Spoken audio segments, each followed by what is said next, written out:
chess friends, how are you? Today I have a most integrating and astonishing chess game played between Stockfish and Dragon Chess. Both are the supercomputers in the world, and in this game, I showcased how to attack in the king side from the opening to middle game, where I brilliantly sacrificed my pieces. That's an amazing chess game I ever seen in played life, so let's get started without wasting any time. I started the game with the Rati opening. My opponent follows me because he is one of my subscriber. After c4 e6, black will invade his plan by playing bishop b4 if you are trying to move your knight out to c3, or he can play g6 followed by bishop fumetto in the queen site to activate his diagonal. Let's see what happens. I am the hero of my own movie, which is why I showcased my power by playing g4. You may wonder why I choose to play g4. The simple formula is that if he captures on g4, then he have to pay what he did in restaurant. He will lose the g7 pawn. Even if he block with f5, you have the h3 move to kick the knight away. A very brilliant strategy by me, and now I am going to attack black by pushing my g and h pawn. Play e3 to bring out your bishop, and queen c2 to make a queen-bishop battery to launch an attack along with this diagonal. Your main idea is to capture the g-pawn by your h-pawn to open up the diagonal of the rook. Alright, that's our strategy behind g4.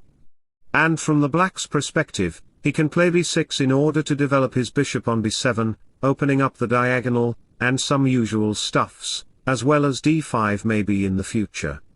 Black often responds with h6, knight c6 or b6, even they play castle. d5 is the lower rated move. We will look at the h6 move, preventing white to push the g5. First play queen c2 followed by b6 in order to develop the bishop, slide the rook away, bishop e7, and here comes our gold mine move g5. After captures your opponent may think that this single knight can't destroy my position. Let me develop my knight first. Fool, here is the brilliant move, knight takes f7, sacrificing the knight right after he develop his pieces. The king has to capture the knight, then you follow up with the queen check because rook g1 was made to involve the queen in this file. The king can't move back as it leads to a vulnerable situation for you. Your position will be completely busted. Therefore after king e7, queen takes check, and knight b5, queen g3. Now how can you handle this position as the king is located in the center of the board? This position gives you almost 4 points of advantages, all leads to a victory, thanks to the rook on g1 and g4 which we played in the opening to accomplish our strategy. Now let's move back to our current position. Our opponent castles here, and I go with g5. Here some of you may think of playing knight h5, therefore you should play h4, e3, bishop d3, queen c2, making a battery to launch an attack. To increase the pressure, if g6 happen, then move back your knight, to relocate it on g4, making vulnerable to these dark squares. But in our actual game he captured the knight with his bishop, and moved back his knight on e8. This knight becomes very passive and unable to get active in the game quickly. Couple of moves later I played h4 with the idea of playing h5 h6, bishop is active there, the knight can join the party on g5, even the bishop can come into g5, queen d3 will come to get access to the king site after opening up the h file. That's our strategy, and Dragon here played a5. In computer chess, whenever you see a5 or h5 from computer, that means that he want to activate his rook on this 6th rank. Because the king side is completely paralyzed, therefore he want to counter-attack in his queen side. I responded with a4, f6 from black, and you should not capture it as it will weaken your attack. Queen d3, attacking on the king site, d6 knight h4. You may become absurd by seeing this move. It unprotect the g5 pawn, therefore if you capture it, we will play the stunning knight g6 move, forking the pieces. After capture, queen can come into the h3 square, making the last day for the king. I mean, it is impossible for the king to prevent checkmate on h8. Going back, black here actually played queen d7, because knight g6 was a threat to fork them. I played knight g6 anyway because it is the same tactical motive to destroy black. Absolutely right, rook f7 by him. I add the final pawn on f4, rook b8, sliding the rook away from the bishop attack, and now he can play b6 and join the bishop on the party. However, he should stay in this diagonal, or potentially bishop f5. It's a comical move actually. Okay, I move back my knight on h4 in order to push the g-pawn, attacking this and this. You may think of playing f5, try to block the queen diagonal, then strike in the center with e4, knight moves back. Now here comes the game changer move g6. By capturing on h7 I will able to use the g-file. g6 will be a potential post for my knight, and there is another potential attacking chances along with the rook is h6. After captures, rook f6 to attack on g6.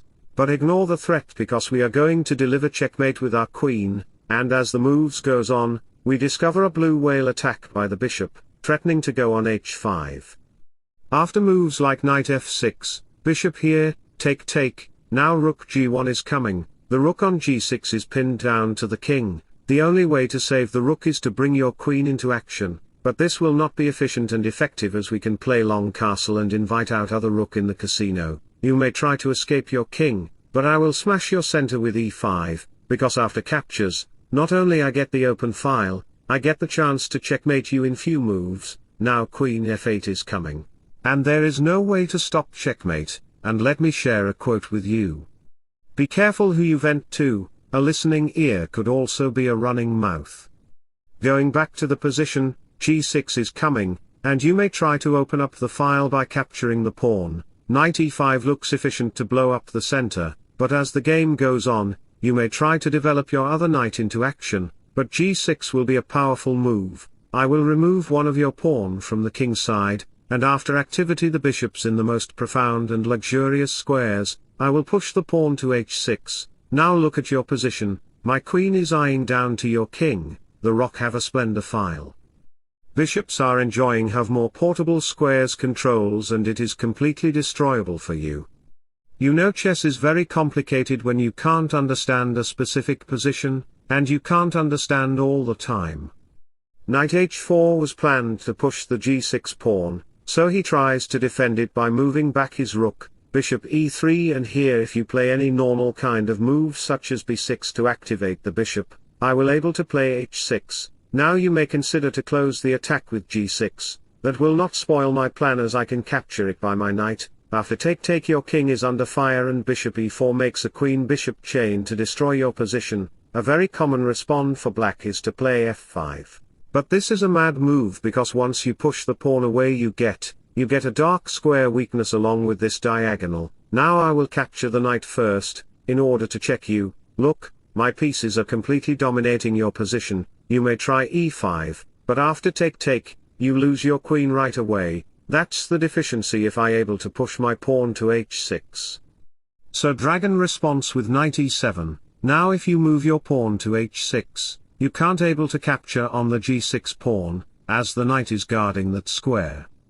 In order to break up in the king's sight I tried in another way, I played g6, now if you captured it, I can recaptured by either the knight or the pawn to open up my rook file.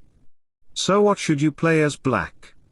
You may think of playing h6, that was actually played in a game. Even if Magnus were playing this position as black he would try the same move.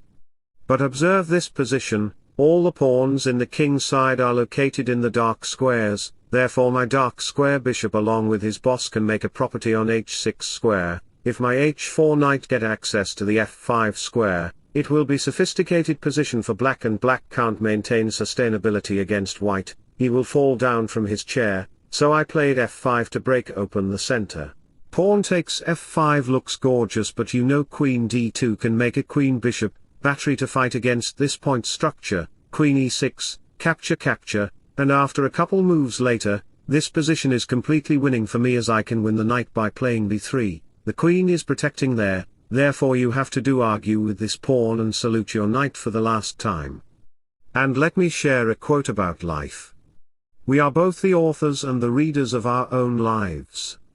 Going back to the position, playing e5 was the best move. However, I have a great tactical idea to create vulnerability in your dark square structure. For instance, queen d2 make a battery to launch an attack on h6, knight c6 bishop d5 check king runs away, and let me sacrifice the bishop on h6, my light square bishop is covering the diagonal, therefore the king has no route to take oxygen. His position and pieces are pieced off, the knight is stacking behind the pawn structure, the other knight looks vulnerable, all the pieces are freezed in -10 degrees Celsius, the only piece who can move is the rook. If you really move the rook, haha, your bad time is arrived. Bishop takes check, queen captured and the pawn did a WhatsApp message to the queen blocks the pawn, and here comes the final punch g7, even if you captured the pawn with your knight. The file will be open which will lead checkmate in few moves. The black king is never and never protected if you do castle in the king side, so back to the position.